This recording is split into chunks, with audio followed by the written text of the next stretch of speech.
Bismillahirrahmanirrahim. Hope you all are fine. So in previous video we have discussed about the letter A with different letters. Okay, we have read about the A, B and A family.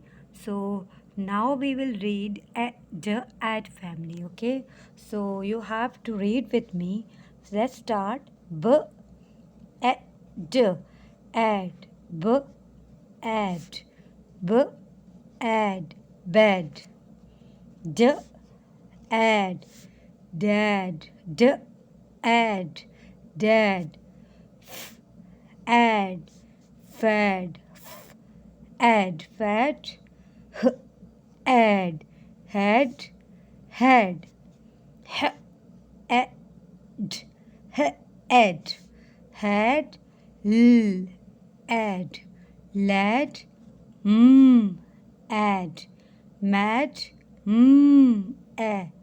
add, mat, p, add, pet, r, add, rad, r, add, rat,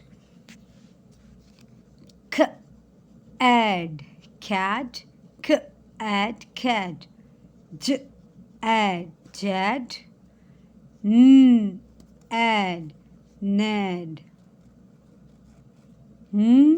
add, net. You can make different words like this. If we have missed any letter, b, you can also put k, add, cat. Okay, you can read this whole, and if any letter is missing, you can do it, practice by yourself. Okay, hope you've liked the video, so please like my video and follow me for more videos. Thank you.